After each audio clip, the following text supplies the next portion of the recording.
什么玩意儿啊？既不知道疼痛，又不知道疲倦的，我是打不动了。他们还一次比一次更强。你该庆幸苏家家主选择了停手，要不然咱们已经败了。苏成河，他究竟对这些暗河弟子做了什么？行了，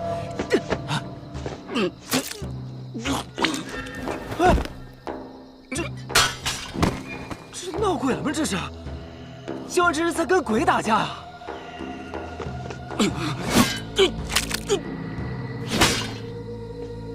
家主，救我！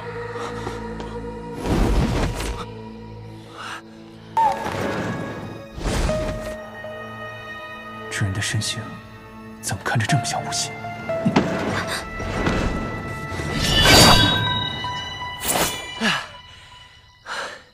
差点被这几个籍籍无名的杀手给解决了，说出去还真丢人呢。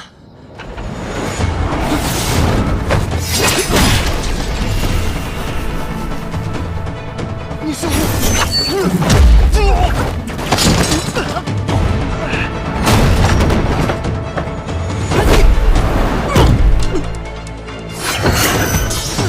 师傅，快走！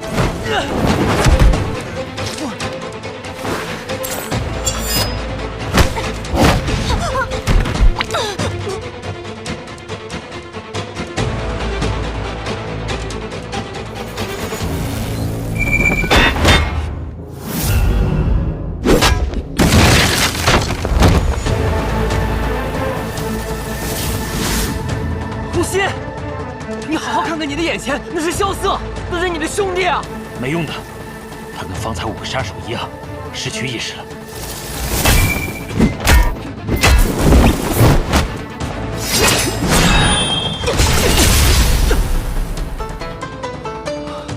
这一个打我们4个，这比剑侠还鲜了吧？无心，无心，你怎么在这儿？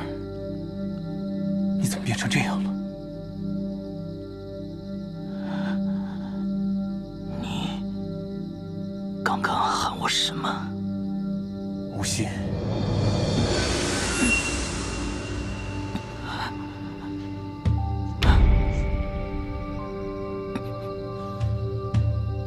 看来应该听鬼医的话，此时用他确实是操之过急了。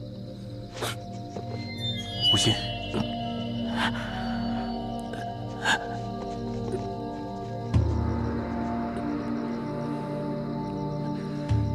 退下。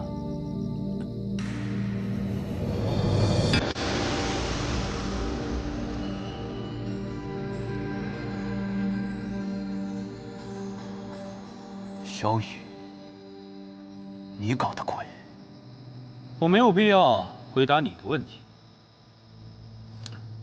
虽然这场赌局最后赢的人是我，可你已经得知你刚才询问的答案了，你应该觉得庆幸。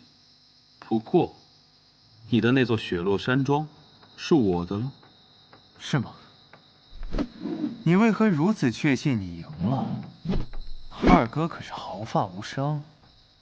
哦，是吗？哎呀，可惜了，这是我藏得最好的一颗棋子，本想用在最后的。什么？二哥是个聪明的人，但他有个缺点，就是太容易信任别人。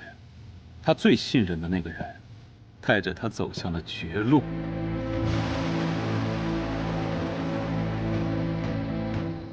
萧景霞，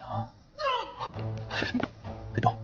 萧景霞自小便心肠毒辣，所有的皇子都不喜欢她，唯有仁厚的二哥愿意跟她说话。这么多年来，大家都以为萧景霞因为萧宠而改变，可其实这条毒蝎根本就是我藏在二哥身边的。萧楚河，你败了。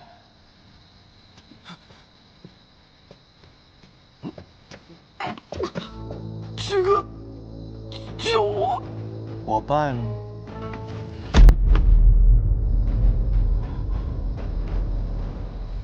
我们走。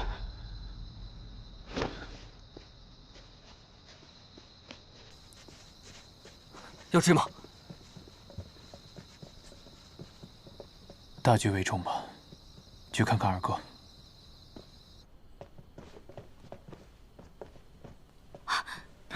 小神医，小神医，怎么样？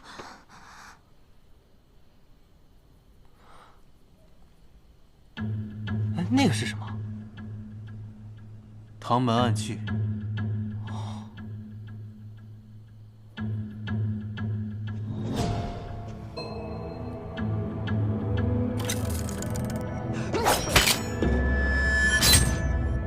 青缕衣，这就是大师兄离开雪月城的时候送给你的。此物名叫三寸之地，是唐门少有的防御暗器。有人熟睡之时，有敌方来袭，此物便自动展开，取敌人性命于片刻之间。当初他私自联系暗河之后，我就传信给虫儿，让他多加留意。可虫儿却说绝无可能。他对兄弟如此仁厚，却没想到身边养着一只毒蝎。原来这暗河就是他找的，那死在大师兄留下的暗器手里，也算是活该了。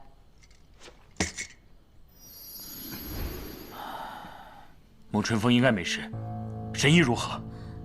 我救不了他，要立刻请大夫来看他。先带回雪落山庄，还是送往太医院吧。不可，不能让天启知道神医重伤的消息。那吴昕怎么办呢？先回雪落山庄吧。现在就算把他抢回来了，我们也救不了他。为什么这样都杀不了萧崇？为什么？大王布了这么久的局，本应该是天衣无缝，可萧楚河仍能够找到方法破解本王的局。殿下息怒。白王府是如今天下唯一拥有2位剑仙坐镇的王府了。若是他的眼睛再能够看见了，可2位剑仙也没有天下第一有分量啊。我们要不要？还没到时候，但是不能再等下去了。传信给宫里那位，让他尽快见本王。如剑仙怎么突然舍得抛开江湖，来我这清源殿了呀？我在江湖上游累了，就来国师的青云殿歇歇。不过客人可不能白来。那是啊，我的确是有些见闻啊，要和国师分享。哦，我在江湖上啊遇到了一个精才绝绝的少年，这个人呢是被寒水寺忘忧大师抚养长大的。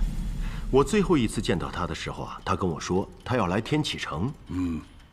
我想啊，如果他真的来了，那整个城里啊都会传遍他的名字，因为以他的个性啊，走到哪里啊都会掀起一片风云的。从他入城之时，我便察觉到了他的存在，并以大龙象之力探之，但很快就被他发觉了，然后就消失得无影无踪。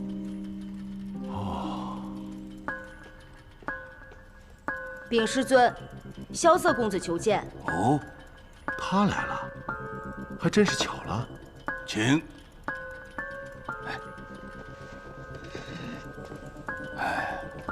殿下，谢轩先生也在，那可真是太好了。啊？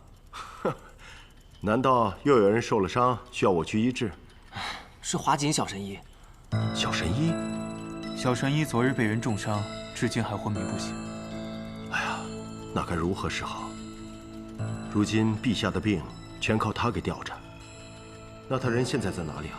在我的府邸雪落山庄。那你们找国师还有其他事吗？还有一事。啊，那好，那你们先聊，我先过去看看。告辞。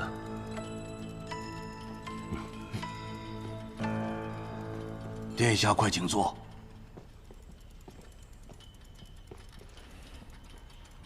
晚辈知道青天剑只达天命，不问政事，因此一直没有来拜访你。但晚辈最近碰到一件事，不得不来叨扰国师。请讲。我有一位朋友，公认的精才绝艳，但最近失了神智，功力也大增。就算我们几人联手，也对付不了他。殿下说的可是叫吴昕的少年？正是。他现在人在何处？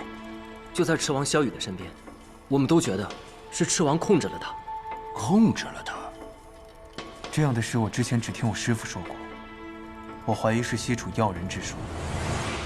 可如此奇邪的术，就连白小棠也了解不深，故只能来青天剑求一答案。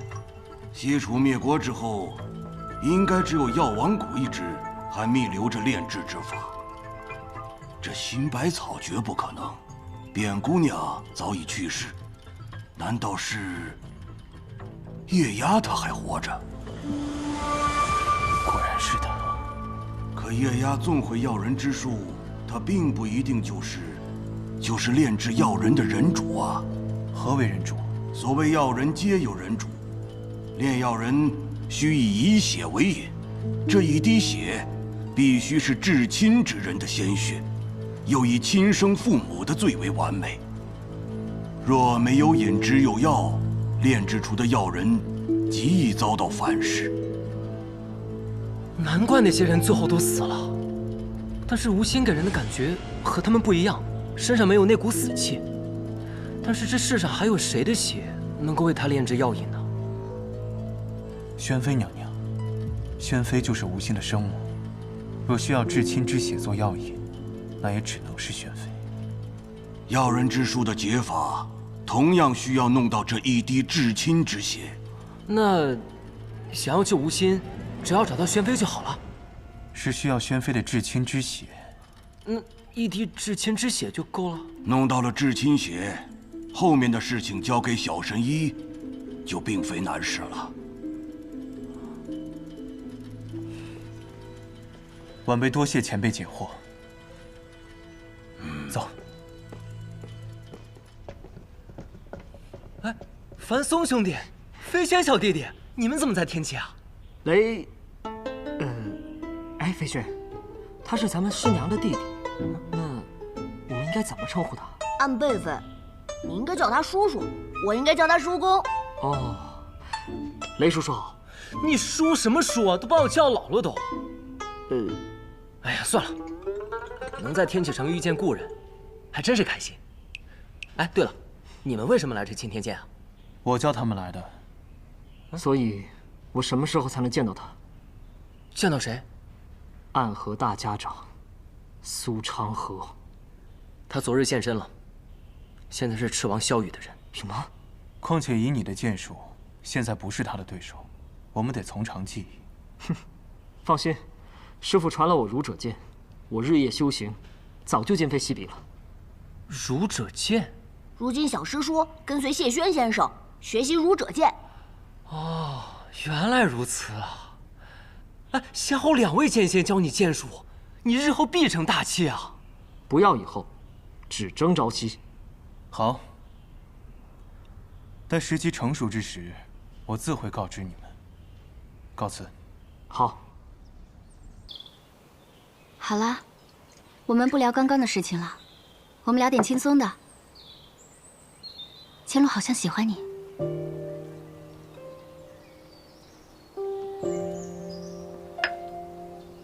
雷无杰才是真的喜欢你吧？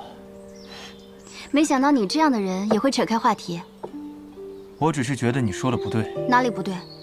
他不是好像喜欢我，他就是喜欢我。萧瑟，没想到你改了名字，还和以前一样不知廉耻。可是雷无杰好像觉得是你喜欢我，比以前还不知廉耻。若依，其实我知道，你也喜欢雷无极。从你们在百花大会上跳舞，我就知道了。我觉得雷无杰身上有一个人最原始、最纯粹的品质。那些品质我们曾经都有，但因为种种原因，我们放下了。只有他还保留着。吴昕说过，他是天生玲珑心。那你呢？你喜欢千洛吗？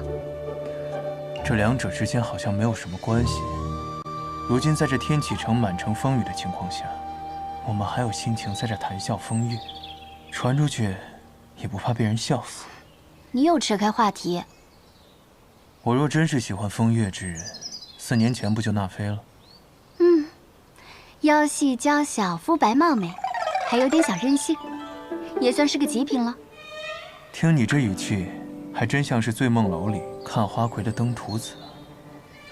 那你喜欢青罗吗？喜欢啊。我还有事，先走一步。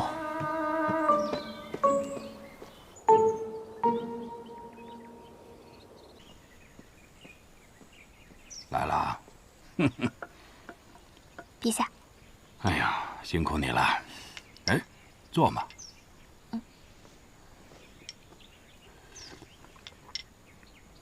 小神医，我听说前些日子你染上了寒疾，现在怎么样？好些了吗？自然，区区寒疾怎么能难倒神医？你是小神医，怎么会染上寒疾呢？陛下，我晚些时候再来给你施针。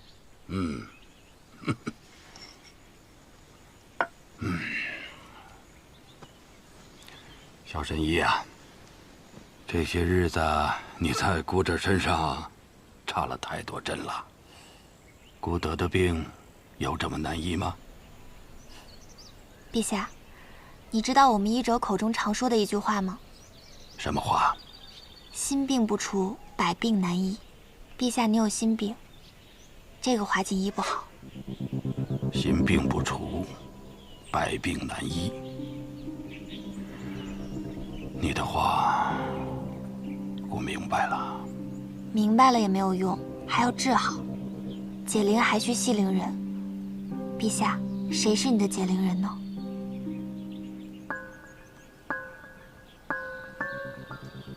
他死了。死了？死了。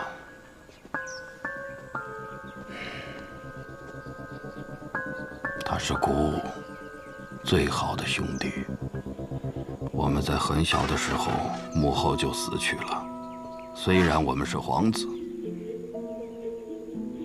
却没有得受过多少的宠爱，甚至就连有点权势的太监都敢欺负我们。太医，你再回去救救他好不好？殿下，不要走，不要走！弟弟在6岁的时候感染上了中风寒，医了好久也没医好，最后到了快死的时候。救救我弟弟好不好？殿下，不是微臣不救治，微臣也是无力回天，爱莫能助啊！你救救他吧！殿下，请回吧。他是在那一日死的吗？流传在外面的说法是，在那个大雪夜里，我跪在门口，苦苦地哀求那个太医2个时辰。虽然我是一个不受宠的皇子，但是这样的跪礼，对一个太医来说，不是能够承受得起的。最后，把我弟弟从鬼门关拉了回来。陛下，你是个重情义的人，但那是假的，那是姑让太医对外说出去的故事。实际的情况是，那天晚上，姑跪了2个时辰，但她还是坚持要走。于是我拔出了母后留下的那柄长剑，我一剑上去。从那一刻起，我发誓，我再也不要做无人问津的皇子，我再也不要被人踩在脚底下。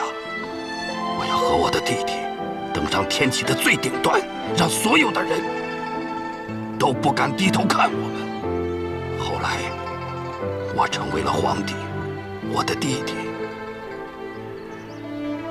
成了北黎的大都护。莫说天启，就算北黎，整个的天下都畏惧我们。可是最后，弟弟还是死了。是我杀了他，都是因为我提不起勇气，害怕失去手上那些虚妄的事物。陛下，你为何不自称孤了呢？孤？或许每次想起弟弟若风的时候，才觉得自己不是一个皇帝，而是一个哥哥。只有弟弟在的时候，哥哥才能永远的不孤单。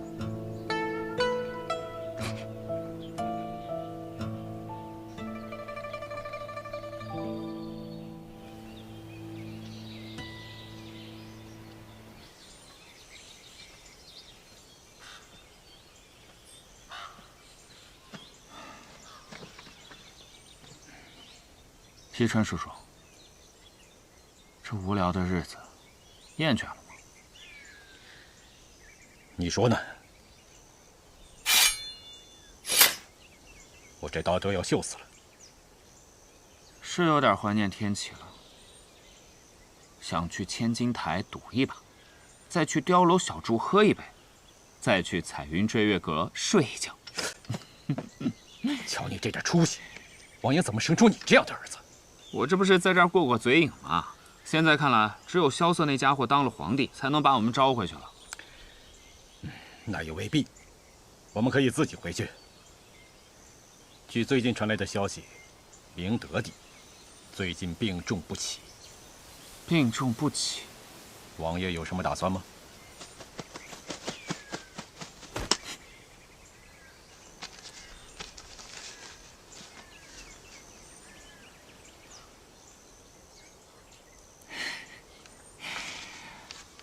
让我们回到天启的那把火终于来了，虽然不是萧瑟点燃的，但是命运有时候就是这般的离奇，突然间心生归意，便什么都来找我了。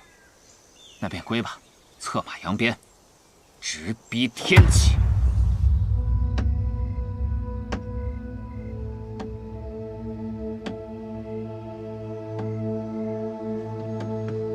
这么晚不睡，是在等什么好消息吗？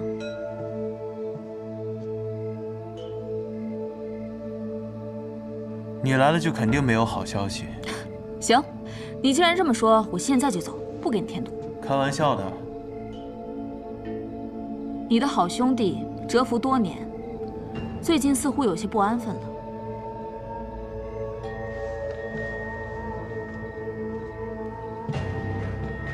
他们这是要回来了。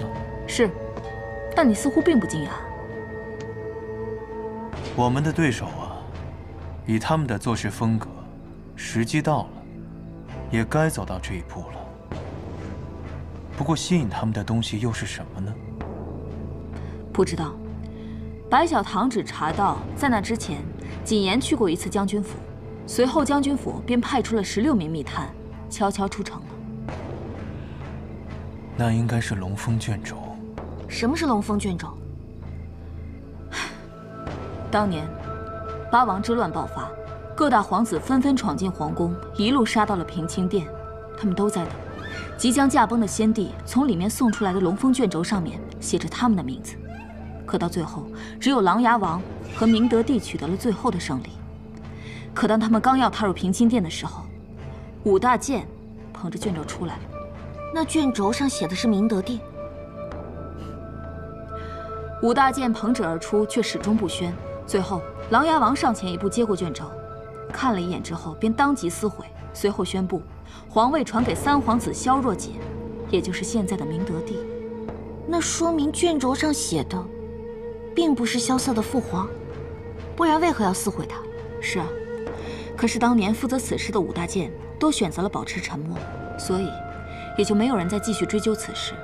可是龙峰卷轴向来有2封，一份由武大健保管，译为传圣意；另外一份则由钦天监保管，译为承天意。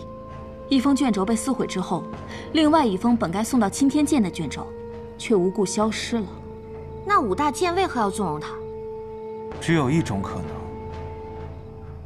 那卷轴上写着琅琊王叔的名字，他撕毁了写着自己名字的诏书，武大剑根本没办法拦截。但是几年之后，琅琊王军功赫赫，民心所向，那封不知所踪的卷轴却又突然间出现了。即便琅琊王不想当皇帝，在朝中、在军中，甚至在民间，有越来越多的声音逼着他当皇帝。当年藏起那封卷轴的人，就准备要动手了，掀起兄弟反目，以此来达到自己的目的。新帝即位，旧帝的武大剑要去守皇陵，可当时大剑卓清权势无双，所以他自然是不会甘心的。他从一开始便收起了龙凤卷轴，图谋着政变的那一天。我想，当年琅琊王叔一案，应该也是他一手挑起的。只是他没有想到，他的卷轴还没来得及亮出来，琅琊王叔就死在了法场之上，而他也在1个月后死在了皇陵。这件事，百草堂可没有查到。因为当年伤我的人就是锦轩，而锦轩是卓清最亲近的弟子。卓清死后，龙凤卷轴再次下落不明，我想8成就是落在了他的手里。而这锦言又是5大剑中锦轩最得力的走狗，他能说动将军府，除了知道琅琊王叔救军的下落之外，手里应该还有足够的筹码。我唯一能想到的，就是龙凤卷轴。我没明白，叶将军不是若依姐姐的父亲吗？他不是一直站在我们这边的？叶孝英是琅琊王叔最忠实的手下，他等这一刻等了很久。只可惜，我们的目标是一样的，但是选择上可能会大有不同。天武帝萧绎于乱世之中挥剑而起，建国北离，后国祚延绵200余年，至明德帝一朝，国力强盛，四方来拜。明德帝有一子，名萧楚河，排行第6，天纵奇才，本是太子的最佳人选。然4年之前，明德帝胞弟琅琊王涉嫌谋反，被判斩刑。萧楚河当庭为其争辩，触怒龙颜，被贬为庶人，流放青州。太子之位悬而未决，朝中其余皇子争斗不断，使得朝局动荡，天下不安。而遭到流放的萧楚河却失了行踪，多年来下落不明。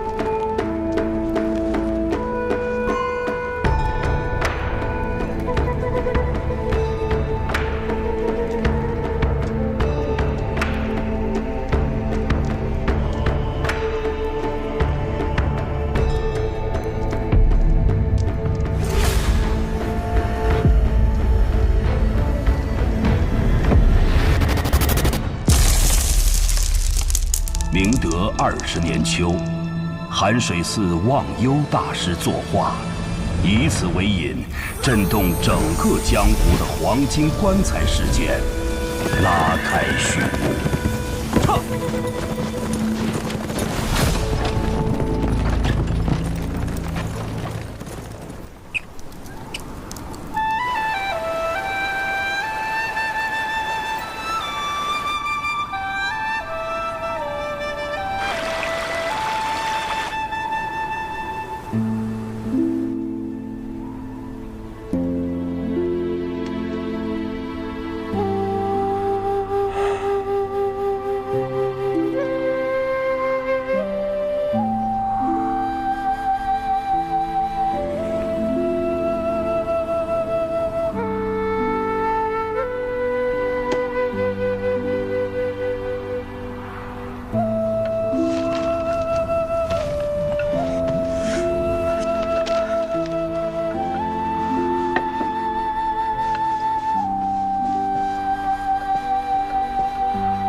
老板，您看，咱这雪乐山庄开了都快5年了，现在这连客房都在漏风。您看，您要不要花些银子把这客栈给修整一下？这样还……你懂什么呀？我萧瑟的客栈，要的就是风雅2字。咱们雪落山庄，背靠青山，面朝历史。要是房间再多些颓败之感，那就更显风雅。这正是旅途中人所热衷的感觉。那是什么感觉？自然是在路上的感觉。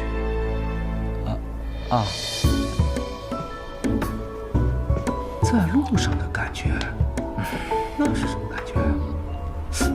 等等，老板不会想把客栈给卖了吧？这大雪都下了好几个月了，一个客人也没有，马上连工钱都发不出来了。等这客栈一卖，咱哥俩没钱没地方，岂不是沦落街头？哎，来，你想太多了。就算咱这客栈白送给人家，人家都觉得破。这再说了，这老板的境界，岂能是我们这一介俗人所能懂的？你看，雪下这么大，咱们能看到的就是一片白茫茫，这老板呀，他能看出来意境，这就叫做文人骚客。哦，哎，你看，准备吟诗了。生意不景气啊，要不还是把客栈卖了吧？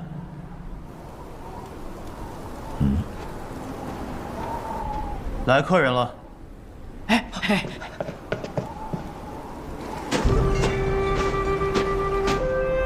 这个人连棉袄都穿不起，看上去不像是有钱住店的样子。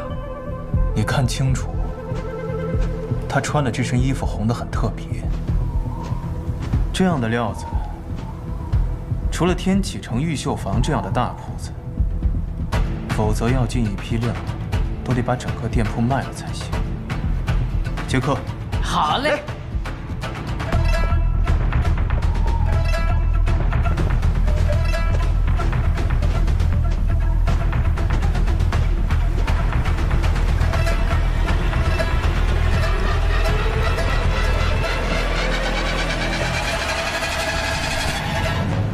这位客官打尖还是住店？就这儿了。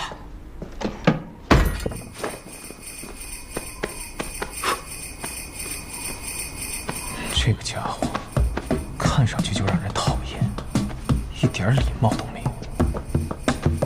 不过看他的穿着打扮，定是江湖中大家族出门历练的子弟，一定很有钱。客官，您要点什么？这种客官最是爱摆阔，是时候大赚一笔了。1碗阳春面，1碗老糟烧。啊？怎么了？您还要不要点点别的？小店的梅花肉、桃花酿都是招牌。梅花肉啊！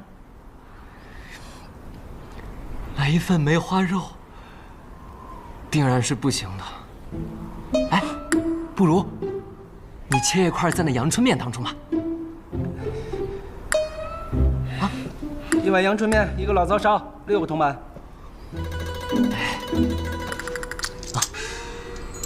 哎，听说了吗？有人从寒水寺运来一件重宝，要去九龙门。哎，知道，江湖上的传遍了，据说谁能得到那重宝，就能号令天下。我怎么听说那重宝是一门绝世武功啊？明明是一个绝世美女。拉倒吧，寒水寺能出美女？那是老大说的。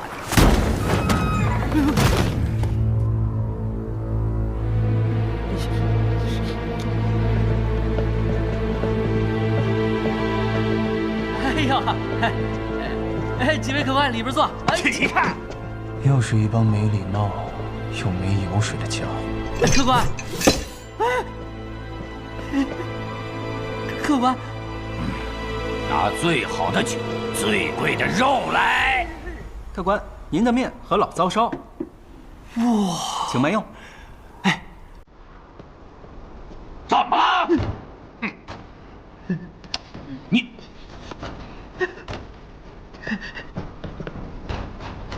这几位客官，本店规矩，先收钱再上菜，所以各位到底是要几斤肉、几两酒，还是提前说好？你是谁啊？在下萧瑟，是这雪落山庄的老板。哼，我没钱。哦，但是你一定有钱。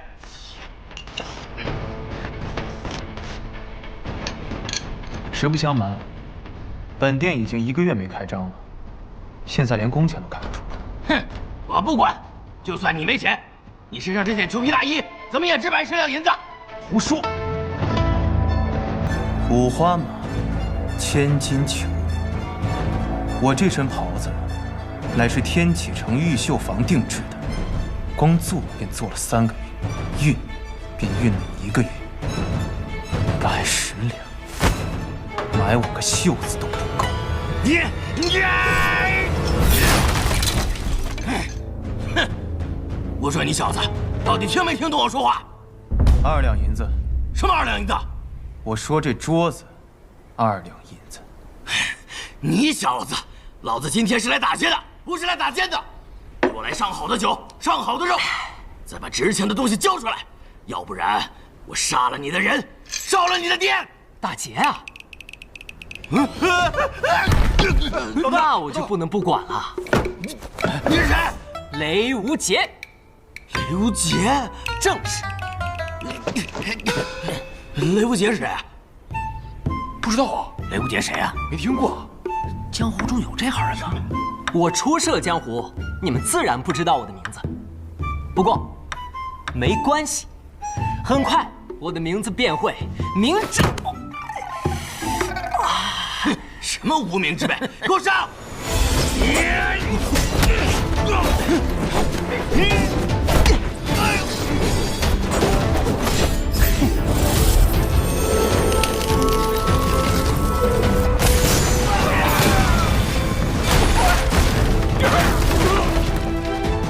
风刀挂镜，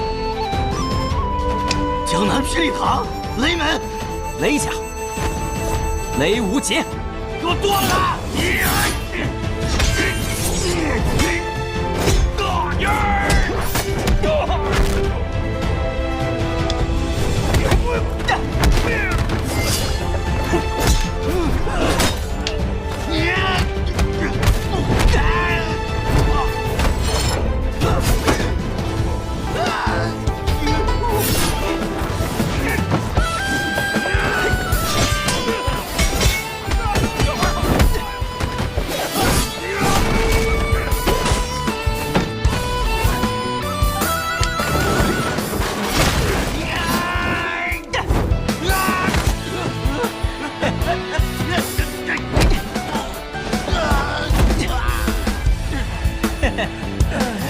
这可是我的无方拳法，当然，我还有更厉害的东西。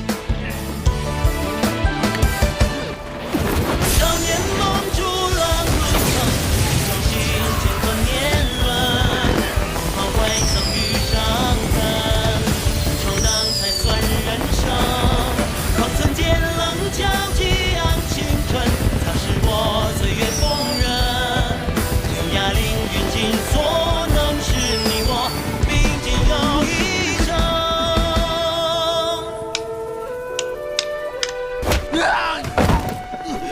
怎样？现在可知道我是谁了？还不快滚！快走！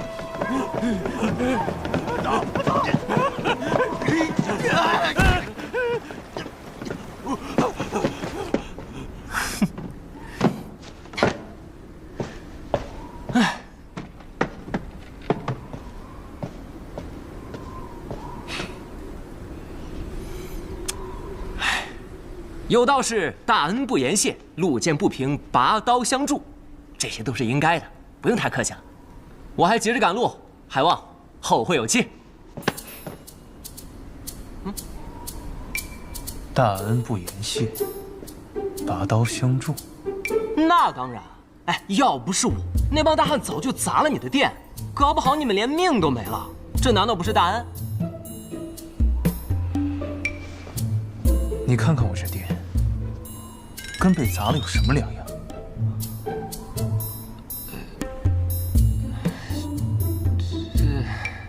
这100两。我没钱。那再怎么说，我也算救了你们的命。你这样也太……我需要你来救。这功夫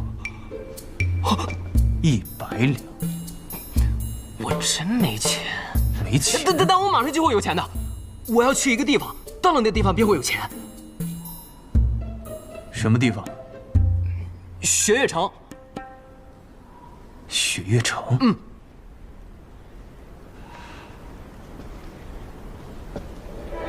雪月城被尊为江湖第1城，其实是几大世家门派组成的联盟。江南霹雳堂就是其中之一。要想拿回该拿回的东西，雪月城也是我必须要去的一个地方。如果这个少年真的是去雪月城，那么以他的身份，从雪月城中拿出100两银子，自然不在话下。而且这个家伙似乎并不像在骗人，毕竟他怎么看，除了武功高强以外，简直就是一个傻子。可以，你去雪月城，我得跟你一起去。啊，完全没问题。还有啊，利息就算你500两吧。啊，500两。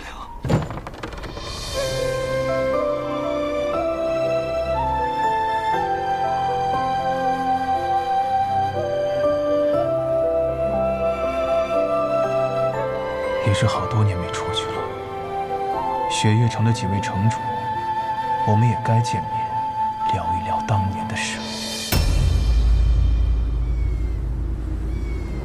绿蚁新醅酒，红泥小火炉。晚来天欲雪，能饮一杯无。兄台好雅兴，这酒我们可以喝，但马车上的东西你可得留下。哦，你们可知道这辆马车里头装的是什么？哼，不外乎金银财宝。你们这样说，倒也未尝不可。少废话，乖乖的把东西交出来，不然的话，这大雪天的，你们跟了我一路，实在是过于辛苦。但是你们要的东西，注定是拿不到。我想，还是请你们喝了这杯酒，然后。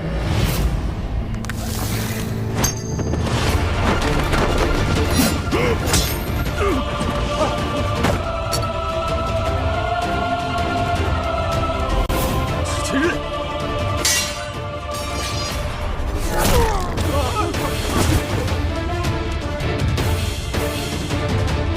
派你们来的人，或许没有告诉你我究竟是谁。这趟镖，不是你们这种小角色能够动得了。你是蜀中唐门的人。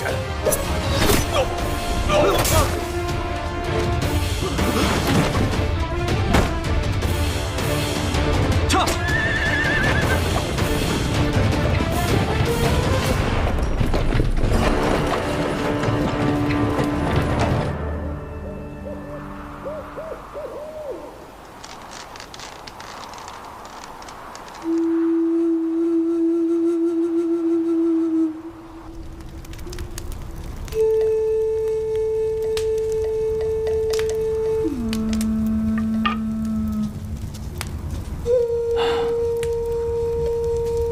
师尊这次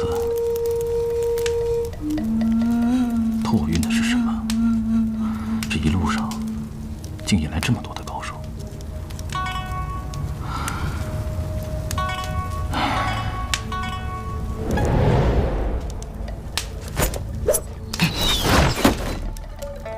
谁？雪月城唐莲。你知道我的名字？我们还会再见的。站住！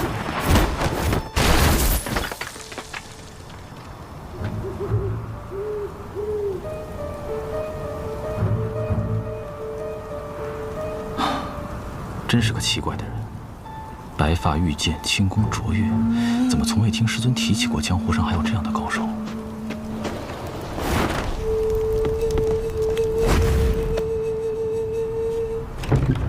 哇，这雪也太大了，都不知什么时候才能消的。还好我的马是千里挑一的神骏，不然咱们都得被这场雪给埋了。不，你这一路都在说你的马好，你是卖马的吗？少废话，进去生个火。装模作样。哦，哼，哎，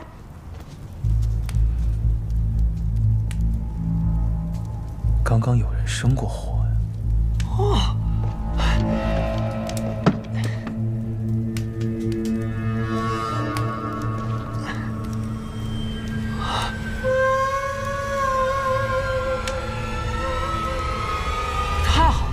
这下方便了，我还怕那柴火太湿，怎么都点不着呢。莫非只是两个寻常的赶路人？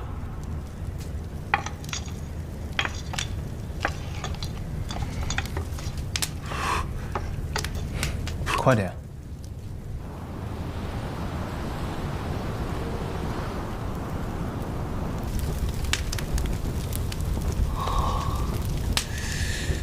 刘无节，哎，你说带我去雪月城。可这一路上你已经走错2次方向了，你确定这次路是对的？其实我也是第1次去雪月城，不过我发誓，这次一定是对的。他姓雷，莫非来自江南霹雳堂雷家？可是雷无节这个名字，却从未听人说过。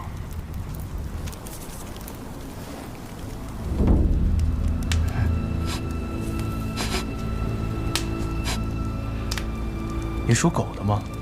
闻什么呢？你有没有闻到一股味道？什么味道？是花香，蔷薇之香。蔷薇？这个天气会有蔷薇啊？这是蔷薇露的味道。蔷薇露出大邑、占城、爪哇，并且只有天启城的百花阁才有的卖。这儿怎么会有？想不到在此荒郊之地，还能遇到能识风雅之人。我苦求百花阁主多日，他才卖给了我这1瓶，却一下就被你闻了出来。风高月冷，姑娘要进来坐坐吗？不必了。这是越期笑送帖。明侯怒杀人，这就对了，这就对了。什么对了？他们2人就是月姬和明侯，杀手榜上位列第9。除了霸占杀手榜上前8席的暗河组织之外，绝对是江湖上最厉害的杀人王组合了。那照你这么说，他们送了我们帖子，岂不就是要杀我们呀？你兴奋个什么劲儿？其实帖子是送给里面另一位朋友的，只不过我们的规矩就是接了帖子的都得死，所以今夜2位的命就都一同留在这儿吧。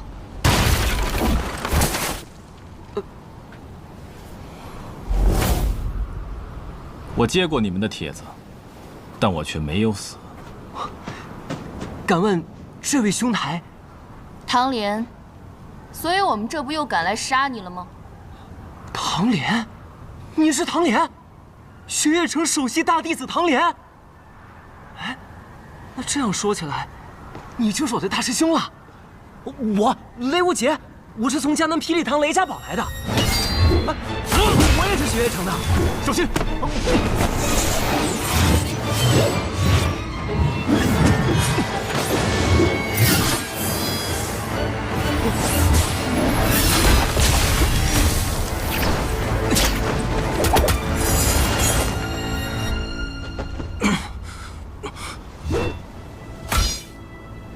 明侯天生不爱说话，所以他最讨厌话多的人。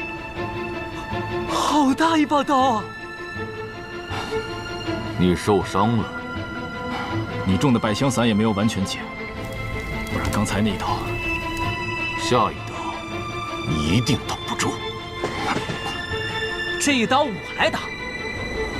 师兄为我挡了一刀，我也为师兄挡一刀。哦，小兄弟竟然也是雪月城的人，那杀了你也不算枉杀了。只是明侯的刀不轻一把，你先试试我的剑吧。树衣剑，他们二人的兵器倒是绝配。树衣剑、金具刀，能一晚上见识到这2样兵器的人不多。小兄弟，你可看好了。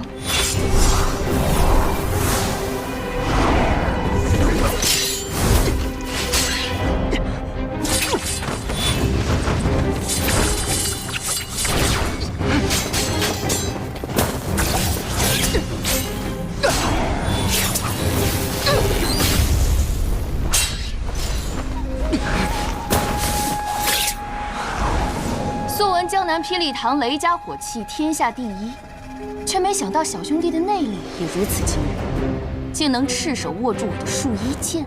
哼，你的剑我见过了，可我的拳你还没见过呢。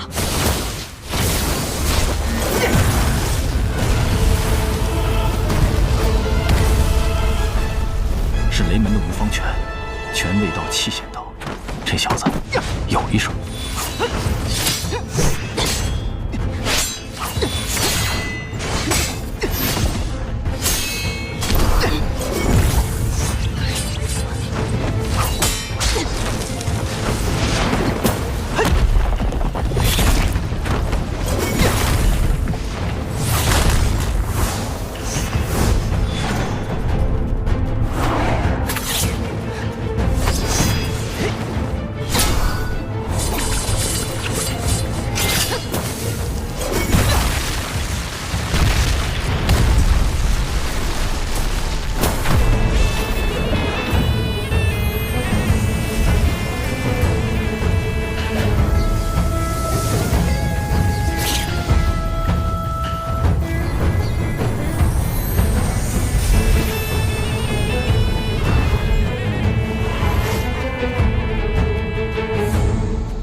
月影剑、防影术，都是绝等的杀人之术。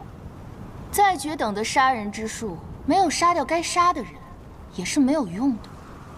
我输了，刚才那局是你胜了。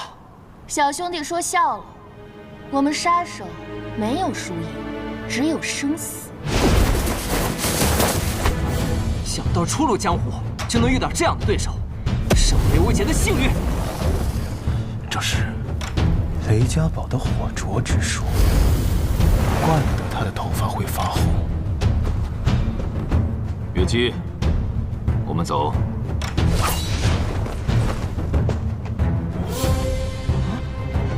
喂，你怎么说走就走啊？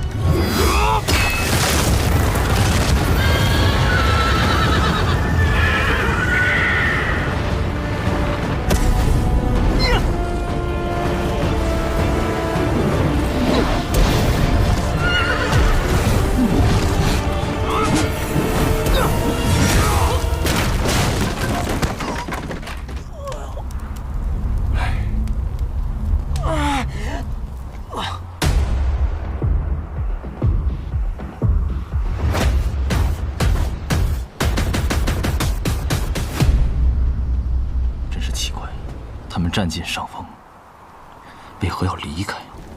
什么人的刀你都敢接，你有几条命够你这么玩的？你不是也会功夫吗？你怎么不去打呀？我什么时候说过我会武功了？不是，你在那客栈，你一挥手，门窗都齐刷刷的关上啊！傻子，这世上除了武功，还有一种技术叫激光。嘘。需要你来救。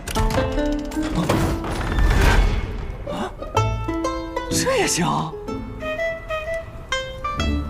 这位大哥，你在后院是不是有什么东西？刚才有人偷偷溜进去了。我想那明侯月姬也只是不想被人渔翁得利罢了。啊！哇！走吧。怎么了？咱们不是要找雪月城吗？如今雪月城大弟子就在眼前，不跟着他，跟着你像话？对啊，哎，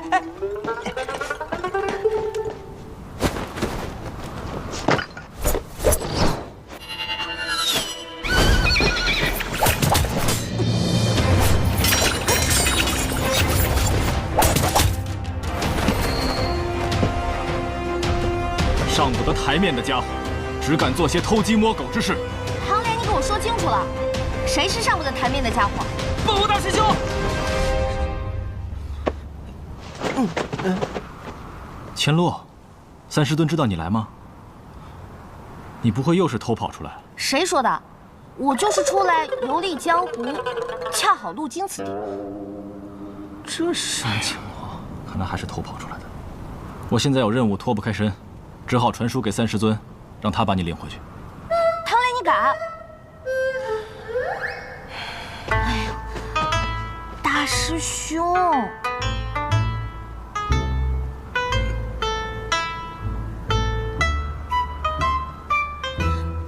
哼，不跟你玩了。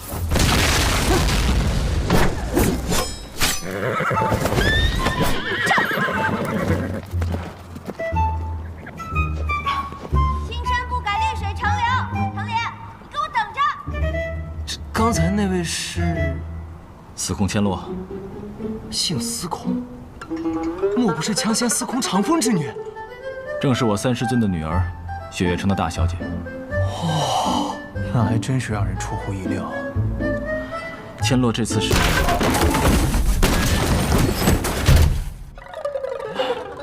真的是有些过分了。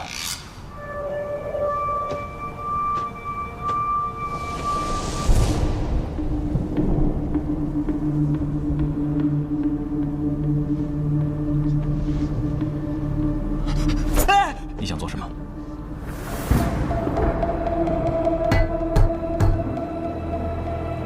听声音准没错，纯金的。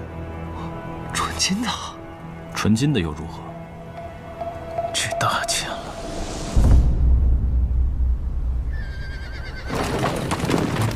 驾！驾！素未谋面，你就这么相信我？我不是相信你，我只相信他。这一点我倒是认同你的判断，毕竟这家伙除了武功好，就没有脑子。骗人这种事，他确实干不出来。那你呢？我把我最好的2匹夜北马拿来给你拉货，你还不信我？师兄，别理他，他就是个马贩子。这一路上除了听他夸他马好以外，就没听过他说别的话。雷兄弟，你暂时没有拜入师门，师兄这2字，我想你可以不用叫得这么着急。哎，好的，师兄。所以你真的不知道这棺材里装的是什么？师尊并没有告诉我，他只是让我把它运到碧罗城的九龙门。另外，和我说了一句话。什么话？千万不要试图打开这具棺材。驾！驾！听你这么一说，我倒是对这棺材更感兴趣了。千万不要对它感兴趣。我这一路上遇了10几波杀手，那么多人对里面的东西感兴趣，拥有它是一件很危险的事情。所以你这一身的伤是那些杀手？只是月姬和明侯，其他的不过是一些……其实关于这黄金棺材的传闻，我倒是听过一些。你都知道些什么？别这样看着我呀！这种传闻已经在江湖上传开了，说什么的都有。大致就是有人从寒水寺运送黄金棺材去边境，棺材里装着的是数不尽的财富，还有足以称霸江湖的武功秘籍。你相信？原本我不信，直到我后来发现，运送这黄金棺材的竟然是雪月城大弟子唐莲。那又如何？其实像这种传闻能传遍江湖啊，自然是有人背后推波助澜。不过像明侯月姬这样的杀手，显然是做不到的。相信你也听说了，几个月前寒水寺忘忧大师的事情。我猜这棺材内8成就是忘忧大师的尸首。只是为什么这么多人想要得到它？你究竟是谁？我只是一个消息比较灵通的客栈老板。所以我们到底要去哪儿？直奔九龙门吗？三顾城，美人庄。美人三顾：一顾倾人城，再顾倾人国，三顾倾我心。三顾城是前往碧罗城的必经之地，每年都会有大批的商人经过这里，其中不乏1掷千金的豪客。而美人庄则是城内最大的销情铺，这里不仅是温柔乡，还是北离境内数1数2的赌场。可惜啊，雷无绝那小子还守着马车，不然真该带他来这儿见见世面。美人庄是这三顾城里最大的青楼，能来这里都是豪客中的豪客。他们的赌局太大，没办法用普通的金钱计算，所以这里的赌局都是用这种成筐的明珠。既然来都来了，不如我们也去赌一局。哈，我可没有钱。怎么没有？咱们可是有一口纯金打造的棺材。闭嘴！我警告你，别打这个主意。我们来这里是为了寻找接头人的，必须丝毫不引人注意。是天明蕊。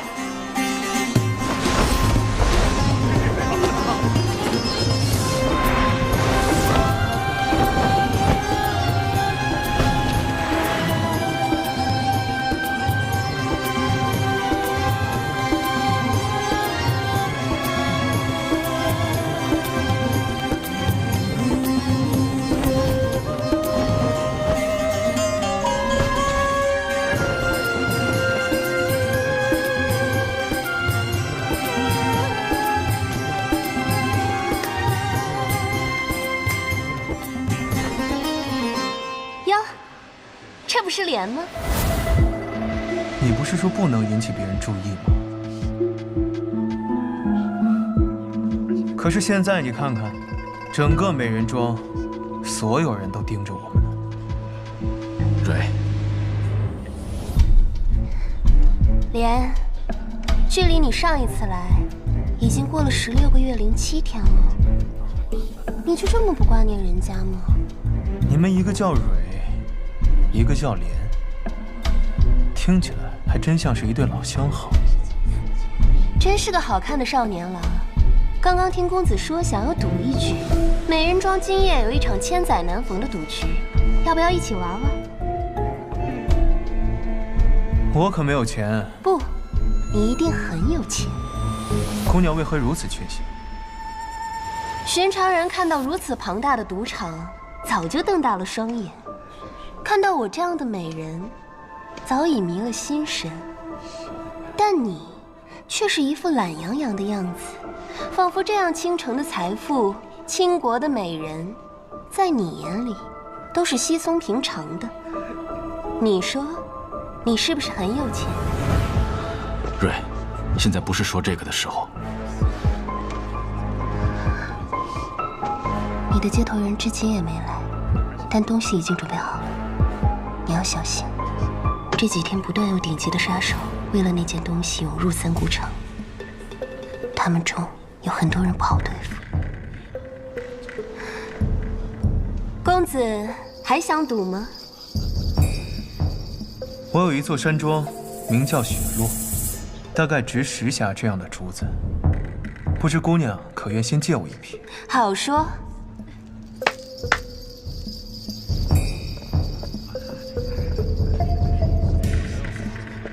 今日的美人庄被这位公子包下了，想赌的留下，不赌的就请先回吧。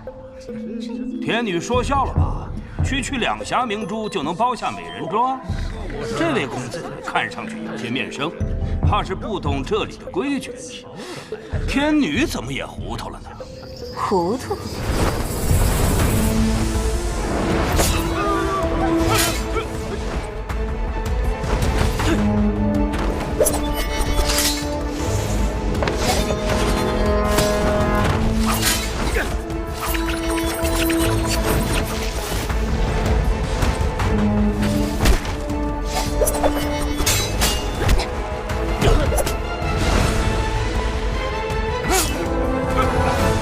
在家做错何事？好了，我也就是吓吓你。至于为什么吓你，我只是想让在场的人知道，这位公子的赌局不单是金钱局。莫非是生死局？没错。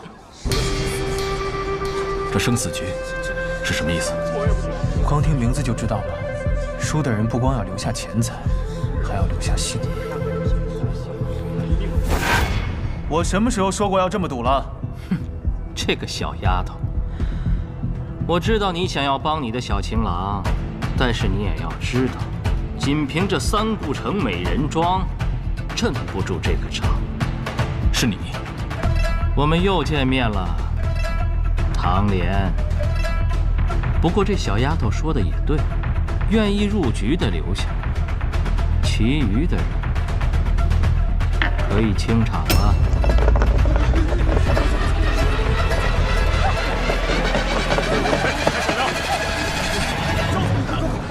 有趣，这些人连黄金棺材装的是什么都不清楚，交出来！还敢来凑这个热闹，聒噪！